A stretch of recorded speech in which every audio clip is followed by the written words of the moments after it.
മനോജ് ഖാന കൂടി നമ്മളോടൊപ്പം ചേരുന്നുണ്ട് വിഷയത്തിൽ പ്രതികരിക്കാൻ. മനോജ് ഖാന, ഈ സാംസ്കാരിക മന്ത്രിയുടെ നിലപാട് മാറ്റം, അതിലൂടെ സർക്കാർ എന്താണ് ഉദ്ദേശിക്കുന്നതെന്നൊരു വലിയ ചോദ്യമാണ് ഇന്ന് ഈ തുടർ വാർത്തകളിൽ നിറഞ്ഞു നിൽക്കുന്നത്. ചലച്ചിത്ര അക്കാദമി ചെയർമാനെതിരെ ഈ തെളിവ് നൽകാൻ ഒരു നടിയായ ഒരു യുവതി മുന്നോട്ട് വന്നിട്ടും എന്തുകൊണ്ടാണ് ഈ നടപടിയെടുക്കാൻ സർക്കാരിന് ഇത്ര പേടി എന്നതാണ് ആക്ഷേപം.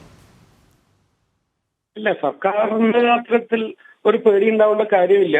ഞാനിപ്പോ ഈ സാംസ്കാരിക മന്ത്രി പറഞ്ഞ കാര്യം ഞാൻ അറിയില്ല, ഞാനൊരു ട്രാവലിംഗിലായിരുന്നു. അപ്പോൾ എന്തായാലും ഇതിനെക്കുറിച്ചിട്ടുള്ള കാര്യങ്ങൾ മുഖ്യമന്ത്രി തന്നെ മുൻകൂട്ടി പറഞ്ഞിട്ടുണ്ട്. ഇത് വളരെ ഗൗരവത്തോടു കൂടി തന്നെ ഈ റിപ്പോർട്ട് പരിശോധിക്കുന്നു, അതിലാവശ്യമായ കാര്യങ്ങൾ ഗവൺമെന്റിന്റെ ഭാഗത്ത് നിന്ന് ഉണ്ടാവുമെന്ന് പറഞ്ഞിട്ടുണ്ടായിരുന്നു. ആ രീതിയിൽ ആണ് ഞങ്ങളൊക്കെ വിശ്വസിച്ച് നിൽക്കുന്നത്. അതിൽ പ്രതീക്ഷയുണ്ട്. അതോടൊപ്പം ഈ രഞ്ജിത്ത് സാറിനെ കുറിച്ചിട്ടുള്ള ഈ ആക്ഷേപം അത് ഇന്നലെയാണ് വന്നു തുടങ്ങിയത്. ആ നടി വളരെ കൃത്യമായി തന്നെ സിനിമയുടെ പേരും ഡയറക്ടറുടെ പേരും എല്ലാം ഇത്ര വർഷങ്ങൾക്ക് ശേഷം അവർ വളരെ ഓർമ്മിച്ച് തുറന്ന് പറഞ്ഞിട്ടുണ്ട്. അതിൽ അവരെ തീർച്ചയായിട്ടും അപ്രീഷിയേറ്റ് ചെയ്യാണ്.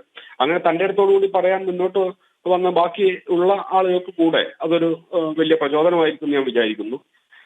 എന്തായാലും രഞ്ജിത്ത് സാറ് ഇങ്ങനെ ഒരു പൊസിഷനിൽ ഇരിക്കുന്നതുകൊണ്ട് തന്നെ അദ്ദേഹം അതിന്റെ ഒരു ധാർമ്മിക ഉത്തരവാദിത്വത്തിൽ അയാൾ ആ സ്ഥാനത്ത് നിന്ന് മാറി നിൽക്കുന്നതാണ് അക്കാദമിക്കും അദ്ദേഹത്തിനും നല്ലതെന്നാണ് ഞാൻ വിചാരിക്കുന്നത്. തീർച്ചയായും മനോജ് ഖാൻ, അപ്പോഴും അദ്ദേഹം ഇതുവരെ പ്രതികരിക്കാൻ തയ്യാറായിട്ടില്ല എന്നത് ശ്രദ്ധേയമാണ്. ഈ നടി സുലേഖ ഉന്നയിച്ച വിഷയം എത്രത്തോളം ഗൗരവകരമാണ് എന്നുള്ളത് നമുക്കറിയാവുന്നതാണല്ലോ.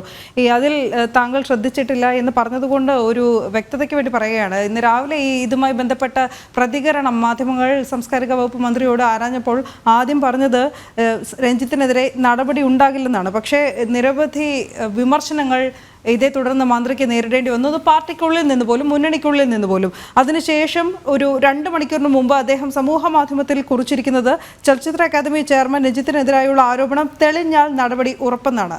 അപ്പോൾ അതൊരു ഇരട്ടത്താപ്പ് എന്നുള്ള രീതിയിലാണ് ഇപ്പോൾ പരക്കെ വിലയിരുത്തപ്പെടുന്നത്. കാരണം ഈ വളരെയധികം ധൈര്യത്തോടു കൂടി ഒരു യുവതി, അത് നടിയായിക്കോട്ടെ മറ്റാരുമായിക്കോട്ടെ, ഇങ്ങനെ ഒരു പരാതി ജനസമക്ഷത്തിൽ പറഞ്ഞിട്ടും അത് തെളിഞ്ഞാൽ മാത്രം നടപടി എന്നത് ഒരു നിലപാടാണോ എന്ന ചോദ്യം.